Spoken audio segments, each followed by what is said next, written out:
All right, my name is Kamil Lalji. I am here in the heart of Canada, Calgary, Alberta, and I'm going to be teaching you today about investing in real estate. That crazy thing that your uncle's been telling you to do.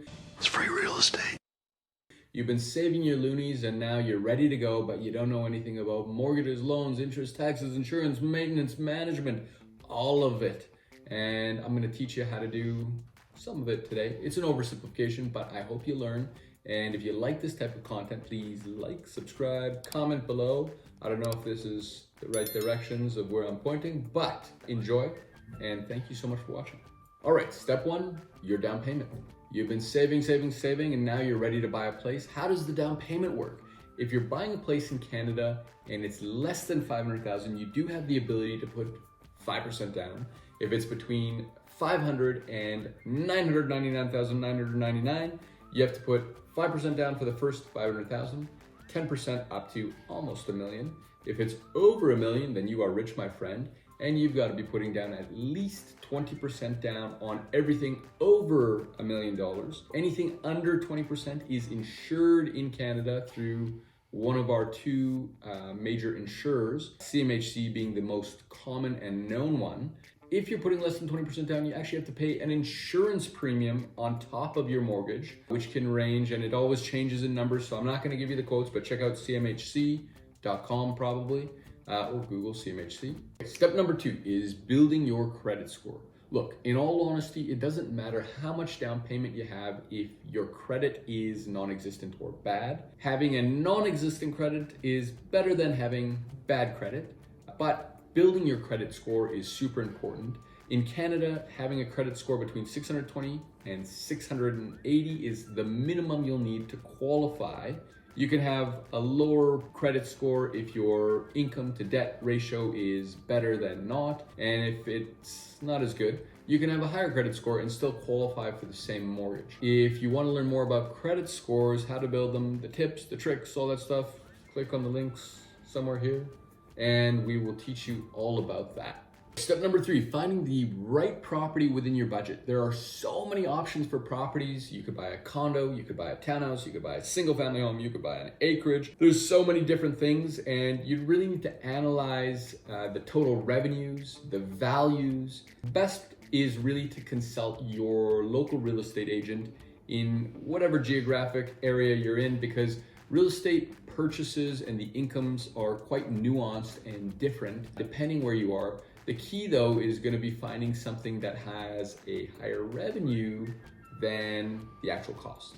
Step number 4 is actually calculating the income of that property. Look at the property, do a rent analysis to determine what is the actual revenue, and then you need to subtract the maintenance, the vacancy, the collection loss, the management of that property, the interest, the tax, the insurance. That's most of the stuff. And of course, this is an oversimplification, but if you can do that and the number at the end is positive, you've probably found a property that could make sense. Step number 5 is making an offer on the property. Now, of course, your goal in making an offer is to get the best deal possible for you. There are so many different ways that you can negotiate an offer in order to get you the best price. I could, again, make a whole video on negotiation and the ways to submit an offer, but what I would suggest to you is, again, consult with your local real estate agent. They do this day in, day out. They submit offers, they know the game, and if you find a good one, you're bound to get an excellent deal. Okay, step number 6 is your due diligence. So once you make an offer on the property, you have a bunch of due diligence that you need to do to make sure that this is the right property for you. Number 1, make sure that you can get financing. First step is going to be talking to your mortgage broker or financial institution, making sure that you can qualify for financing. After you've qualified for financing, you need to do an inspection on your property. Make sure you don't do the inspection before you qualify for the financing, because you could be wasting money on the inspection if you don't get financing. Ideally though, you've already made sure that you can get financing, and this is kind of a formality. If it is a condo, you're gonna wanna inspect the condominium documents, and then you're gonna wanna do any other due diligence on the property depending on the type of property that it is. Step number 7 is renovating the property or bringing it up to a standard whereby you will get a tenant that you want to attract. If you have a property that is terrible and crappy, you might attract a certain type of person that you do not want to manage and deal with. So ensure that your property is in a good state of wear, tear, and repairs so that you attract the right type of person in order to minimize the time involvement that you will spend on that property. Step number 8 is finding a tenant. Take some professional pictures, write a good description, post it online. Then when they call, qualify the tenant before you show it to them. Once you show it to them, get a feel for them, see if you like them. Make sure you check their references, check their credit score.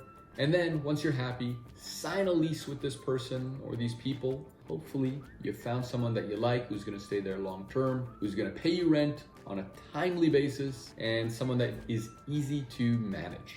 That's it. Those are all 8 steps. You've hopefully now figured out how to buy a property all the way to renting it out. If you haven't, totally understandable. It is quite a complex subject. And this is definitely an oversimplification, but it's a summary of what it takes to earn passive income here in Canada. If you do have questions, and I'm not the guy to answer it, consult your local real estate agent. I highly recommend you always talk to a professional. Agents do this day in and day out, and they can take you from the beginning to the end and guide you through the process. If you do have questions for me, please comment down below. I hope you enjoyed, and I will see you next time. It's free real estate.